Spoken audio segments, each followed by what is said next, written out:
Hey, salut à tous, on se retrouve aujourd'hui pour un nouvel ActuFix numéro 64. Un petit ActuFix, il y a eu peu de préco, mais attention, c'est des grosses préco. D'ailleurs, j'ai préco cette semaine. Bon, comme d'hab, je vous mets tous les liens affiliés dans la description. Si vous voulez acheter chez mon partenaire Kyodai Aniki, ça participe à la cagnotte. J'aimerais bien faire gagner un gros joker, mais il faut voir s'il reste des dispos, c'est pas dit. Sinon, comme d'hab, je vous invite à vous abonner, bien sûr, à liker la vidéo, très important, et à me dire en commentaire, vous, ce qui vous a plu, ce qui vous a déplu dans l'actu, si vous allez préco, et votre top et votre flop, parce que je m'en sers pour le Discus Fix mercredi. Du coup, Discus Fix au niveau du planning, mercredi sur Twitch, comme j'ai dit, avec deux nouveaux invités, donc une belle collection, en plus avec des belles photos que nous a fait Nico, vous verrez ça. Ensuite, on se revoit jeudi pour Naraka, samedi soir pour du jeu, et dimanche soir pour le dernier tournoi Mario Kart. Donc si vous voulez venir, de l'année je parle, si vous voulez venir, c'est inscription sur le Discord pour venir. Allez, on va attaquer avec les précommandes manga comme d'habitude. Et la première, c'est une grosse dinguerie. C'est Free Artisan qu'on avait vu la semaine dernière, où ils avaient annoncé tout plein de licences. Et ça y est, la première est sortie. On soupçonne que ce soit Cloud Studio, où j'ai fait l'unbox de Sasori. Et je vais faire le Pain bientôt que j'ai reçu. Du coup, ils sont très forts en concept, si c'est bien eux. Et on voit que le Netero, d'ailleurs, qui est un peu sur le concept de Hashirama en 1/7. Le premier Hokage, franchement il est super beau ce Netero, moi j'adore. Assez proche de la Figurama, sauf que la Figurama a un côté réaliste, que là par contre on est vraiment sur un côté typé animé comme il est vraiment, avec aussi une profondeur qui est intéressante, parce que 35 cm. La Figurama, le problème c'est qu'elle prend une place de dingue, après elle est très belle, attention. Mais là du coup c'est un peu plus petit, après le prix est assez élevé forcément sur les prix actuels, 800 $, il faut l'importer. J'ai demandé si Kyodai Aniki arrive à l'avoir, pour l'instant ils n'ont pas eu de fournisseur qui l'avait de dispo, donc ça reste à voir. Jouez le lien FNC si jamais vous voulez la préco. En tout cas, j'ai très hâte de la recevoir. Le timing qui est plutôt court, Q2 2022. Vous me direz ce que vous en pensez. Alors moi, j'ai gros coup de cœur, c'est acheté. En plus, ça va bien avec ma gamme 1/6 que j'ai déjà. Donc ça, c'est ça qui est parfait surtout. Et Jade Toys Collectibles qui envoie leur Natsu qu'on avait déjà vu. Donc là, c'est la couverture. Vous avez du 1/4 ou du 1/8 avec des LED. On sera à peu près dans les 1000 $ pour la 1/4 qu'il va falloir apporter. Kyodai Aniki va la proposer. Donc je vous mettrai le lien sur mes réseaux et notamment sur Discord le mercredi. Parce que ce sera le jour de la préco, donc demain. Moi, vraiment, vous me direz ce que les fans de Fairy Tail, si vous êtes fan, là, c'est assez particulier quand même, je pense. Mais ça reprend la couverture, donc à voir. Ensuite, on avait parlé la semaine dernière, le Tub Skull Knight, qui est vraiment particulier. Vraiment particulier. Par contre, la dynamique de mouvement vers l'avant est superbe. C'est dommage qu'il y ait cette base bizarre. 3150 $. Donc c'est du Art of War, donc c'est du gros délire. À savoir que c'est juste une espèce d'édition spéciale. Ils ont un peu changé la position du bras et de l'épée. Enfin bref, ils ont déjà fait des statues comme ça, Art of War. Collab avec Halloween, que 50 exemplaires. Voilà, bon, je suis assez même très mitigé là-dessus, parce qu'il faut arriver à assumer ça, même si on a la ref, il faut quand même l'assumer. Ensuite, on a Immortals Collectibles. Là, je connais pas, fou la fine et je t'aime. Je sais pas qui sont les persos, qui sont quoi. J'en ai jamais entendu parler. La réalisation est plutôt propre, je trouve. Par contre, c'est plutôt joli. Même s'il y a le nom de l'animé là en bas là qui est un peu dommage, je trouve. Mais voilà, c'est sympa. Le personnage est plutôt réussi. Ça, pareil, il faut l'importer. C'est du Immortals Collectibles. Ensuite, on passe direct au préco film série D. J'avais dit que ce serait un petit ActuFix, franchement. On est déjà là et par contre, on a des grosses dingueries. Attention, parce que Netero et le Balrog de Queen Studio. Alors ça, j'adore, mais ça, j'adore. Moi, je suis un gros fan du Balrog. Si je devais faire un one-shot sur Nano, ce serait le Balrog. Je préfère avec la base, et c'est quand même 164 cm de hauteur avec la base. C'est une dinguerie. Mais c'est beau, il y a des LED de partout, profondeur de 80. Je vois bien dans ma future pièce de jeu, quand j'aurai déménagé, avoir ça à l'entrée. Ça me dirait trop quoi. Sans la base, voilà, vous pouvez l'accrocher au mur. Du coup, c'est moins cher, c'est à 3075 $. Pour le coup, j'aime moins sans la base. Sinon, on est quand même à 6875 $. Mais bon, c'est pas étonnant. Comme vous voyez là, les différences de taille, 99 exemplaires seulement. Et du coup, on a une version aussi petite, à 400 exemplaires à 860 $, là qui est beaucoup plus intéressante. Et vous la voyez en bas à droite, elle est toute petite, mais après elle s'allume, elle fait quand même 61 cm, donc elle n'est pas si petite que ça, bien entendu, elle fait 1 mètre de moins que celle qui est à côté. Ensuite, qu'est-ce qu'on a? Le Mecha Godzilla de Prime One. Ça, j'ai pas été... Alors, j'aime bien leur Godzilla, tout ce qu'ils ont fait sur Godzilla, mais là, j'ai pas été emballé, je trouve. C'est un peu... C'est moins mon truc. 30 kg. Vous me direz ce que vous en pensez, les fans de Godzilla, c'est un truc que vous pourriez acheter ou pas. 2000 $, donc c'est quand même assez cher, parce que la taille non plus n'est pas ouf. 66, 55, 54. Quand même très cher. Après, j'imagine qu'il y a un niveau de taille qui est assez incroyable. Un petit switch au niveau de la bonus avec la bouche qui s'ouvre.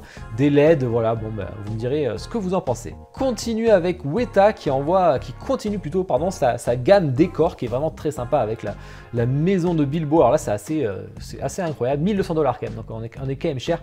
Mais c'est super beau. Regardez-moi à l'intérieur et tout. Franchement, c'est magnifique. Par contre, ça coûte très cher. Et le petit décor aussi, là, si vous préférez, à 99 $. Donc là, c'est beaucoup plus petit. Hein, ça fait que 7, 19 et 5 cm. Voilà, ça, il faut passer par les shops français plutôt. Hein, Weta, sauf si vous avez des avantages particuliers. Mais je vous le conseille. Ensuite, Iron Studio qui continue. Alors là, par contre, j'aime bien le Bugs Bunny Batman de Space Jam qui est sympa en 1/10, 110 $. Voilà, c'est plutôt un bon compromis. Et le Daffy Duck en Superman aussi à 110 $, c'est plutôt sympa. Bah voilà, je vous avais dit, un petit actu fixe, pas beaucoup de préco. Par contre, petit, mais il y a du lourd. Il y a du très très lourd. On a vu 2 précos de fou. Le top va être très dur pour demain. Je vais beaucoup hésiter. Allez, on va passer aux teas et on commence par les teas manga comme d'habitude. Qu'est-ce qu'on va avoir? On va avoir Tsume, donc en plus de leur barbe noire qu'on va avoir en Ultra HQS le 17, on va avoir aussi Aokiji, encore un. Mais un Aokiji V2 hein, comme on voit, parce qu'il y a le amiral qui est barré. Donc on sait qu'il y a Jimé déjà, mais là on parle sur une Nikigai, donc 3 fois moins cher. Donc ça peut être très intéressant, un 6ème pour ceux qui cherchent. Taka qui envoie du lourd, hein. On dirait un peu mon jeu, là, le Discus Fix le mercredi, la figurine mystère, c'est un même principe. Donc Jujutsu Kaisen en 1/6ème. Todo avec Itadori, ça c'est plutôt cool. Donc j'imagine un rayon noir et clap dans les mains. Vraiment j'adore. On va voir ce que ça donne. Après, c'est pas le duo que je recherche moi, donc ça j'achèterai pas personnellement. Je préfère avoir Gojo tout seul, Sukuna tout seul, mais en tout cas pour ceux qui veulent un duo, là il y a vraiment du lourd. Hein. Cartoon Kingdom, Olive et Tom, ça n'arrête pas les Olive et Tom. Hein. Vous avez Tsume, Taka, et maintenant Cartoon Kingdom, rien qu'en France, sur du 1/6ème. Donc ça c'est bon. Après, si vous êtes fan, vous avez du choix et ça c'est cool. Jujutsu Kaisen, comme je vous dis, tout le monde là en ce moment. Immortals Collectibles, sûrement du 1/6ème aussi qu'il va falloir importer. La Époque Nami qui est déjà prête. Ça c'est cool hein, pour ceux qui l'ont préco, c'est du 1/4, hein, même si elle me paraît quand même bien grande. Tri-Eagles là qui envoie, vous savez, on avait déjà parlé du tableau Naruto contre Sasuke, ben voilà, on voit qu'il va être peint, ça on le savait pas. Je pense que ça va être très beau personnellement. Après c'est ce que vous recherchez ou pas, je sais pas. La préco devrait pas tarder. Infinity Studio qui va très vite, hein, sur son Trunks qui est déjà prêt, qui est en phase de production, et le Cell qui est en phase de peinture aussi, donc franchement ça va vite. Hein. Tease jeux vidéo pour continuer, qu'est-ce qu'on a? Et puis Rare, ce qui fait plaisir avec une Jill Valentine qui arrive en statut, ça c'est cool. Donc c'est jeudi soir à 18 h, donc je vous mettrai tous les liens comme d'hab et on en parlera dans le prochain ActuFix. Ada Wong de Darkside Collectibles qui a été changé, qui a été retouché au niveau des cheveux, du visage, l'expression. Je suis pas du tout fan, hein, l'expression qui je trouve qui va pas du tout, qui colle pas au personnage, hein, et normalement qui a un petit côté séducteur ou je sais pas, mais là j'ai du mal personnellement à... J'aime pas. J'aime pas. Qu'est-ce qu'on a ensuite? CD Red Project qui a déjà fait une Cyberpunk, ils en font une deuxième, un 6 ou un 5 sûrement du coup. Est-ce que ça serait Johnny Silverhand quand on voit l'écran? Peut-être, donc pure art, mais c'est du 1/4, attention. Hein. Là on serait plus sur du plus petit je pense, la base y ressemble d'ailleurs. Tease Marvel. On a le XM War Machine, donc est-ce qu'ils sont en train de faire le sample de prod? Je sais pas, mais on voit l'ingénierie un peu, là ça a l'air assez costaud comme on voit. Et le Thanos avec XM et Legendary Beast qui a été validé, donc certainement du 1/3, il va être vraiment costaud. On serait sur le côté comics, hein, bien sûr, pas le côté film. Tease DC.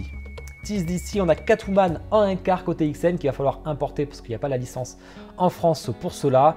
Et on a le Batman Kiri, donc sa version roi, sa version King qu'il y a dans Death Metal, que personnellement j'aime bien aussi, même si je préfère son costume de base hein, personnellement. Donc voilà, ça sera du 1/4, ça peut être très beau, j'en doute pas. Weta qui remonte plutôt, hein, c'est la nouvelle image, celle de gauche que vous voyez, hein, leur Batman de la Snyder Cut en 1/4, voilà, bah, s'il y a des fans, ça arrive. Et Twitterhead qui se met au swap color comme Primal et comme Sideshow, c'est un peu dommage. Mais là vous aurez un Black Superman pas très cher en 1/6ème, donc dans les, je crois qu'il était à 350 € hein, le premier, donc à voir ça n'a pas augmenté depuis. Iron Studio et leur Batman en 1/3 hein, avec une seconde tête de vampire, franchement j'aime beaucoup le concept, il est vraiment stylé. Après c'est du 1/3.